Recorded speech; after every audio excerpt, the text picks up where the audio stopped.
9 ऑगस्टच्या रात्री कोलकात्याच्या आर्जिकल हॉस्पिटल मेडिकल कॉलेजमध्ये प्रशिक्षण घेत असणाऱ्या एका विद्यार्थिनीवरती महिला डॉक्टरवरती अत्याचार झालेला आहे।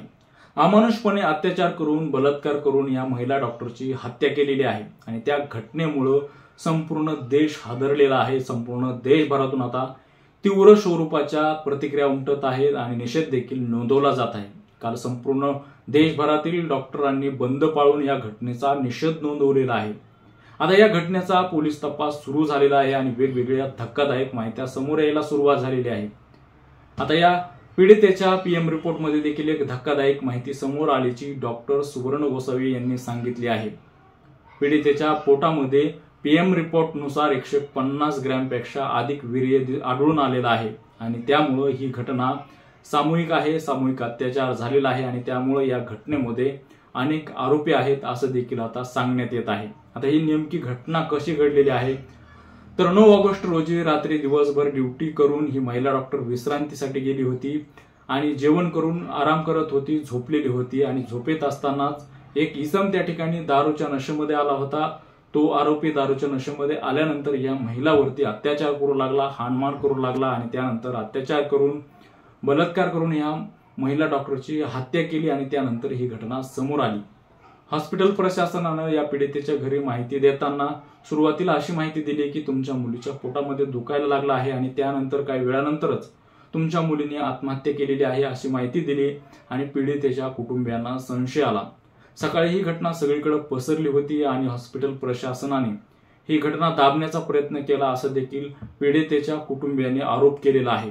आता ही घटना कशी घडली आहे, या घटनेमागचं मूळ कारण काय आहे, वेगळं कारण आहे का, आतापर्यंत काय काय तपास झालेला आहे आणि वेगवेगळी धक्कादायक माहिती समोर येत आहे। ती धक्कादायक माहिती काय आहे आपण ते या व्हिडिओच्या माध्यमातून पाहणार आहोत।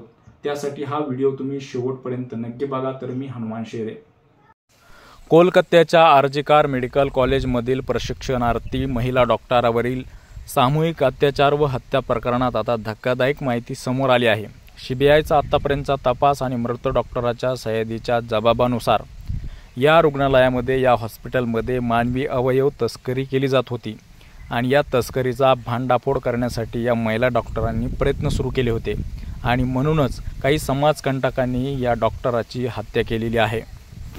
सीबीआयने शनिवारी 13 जणांची चौकशी केली आहे। 2 दिवसात 19 जणांची चौकशी झाली असून यातील निम्म्याहून जास्त लोकांनी तस्करीच्या रॅकेटबद्दलची माहिती दिली आहे। लवकरच खरे चेहरे समोर येतील असं सीबीआयचं म्हणणं आहे। सूत्रांनी दिलेल्या माहितीनुसार प्रकरणाची पाने खोलवरती आहेत। ही घटना सामान्य वाटावी म्हणून अत्याचार करण्यात आला, अत्याचारानंतर ओळखले जाण्याच्या भीतीने हत्या केल्यासारखे वाटावे असं आरोपीला वाटत होतं आणि त्यानुसारच प्राथमिक तपासात पोलीस याच दिशेने जात होते। मात्र एका राजकीय नेत्याने रुग्णालयातील डॉक्टरांच्या एका व्हॉट्सअप ग्रुपमधील संभाषणाचा स्क्रीनशॉट आपल्याकडे असल्याचा दावा केला।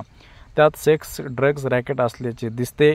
यात एका अन्य पक्षातील वरिष्ठ नेत्याच्या पुतण्याचा उल्लेख आहे। आतापर्यंतच्या चौकशीत मेडिकल कॉलेजच्या 4 जणांचे नावे समोर आलेले आहेत।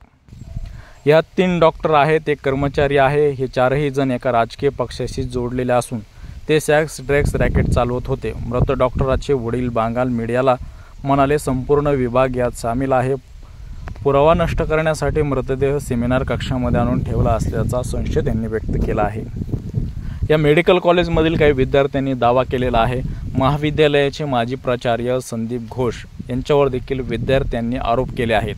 येथे जे काही घडत होते याची त्यांना सर्व कल्पना होती। सीबीआयने देखील घोष यांची 13 तास चौकशी केली आहे। आरोपानुसार पोस्टमॉर्टमसाठी येणाऱ्या बेवारस मृतदेहांना प्रत्यक्षासाठी ठेवले जात होते। त्यांच्या शरीरातील अवयव देखील काढले जात होते।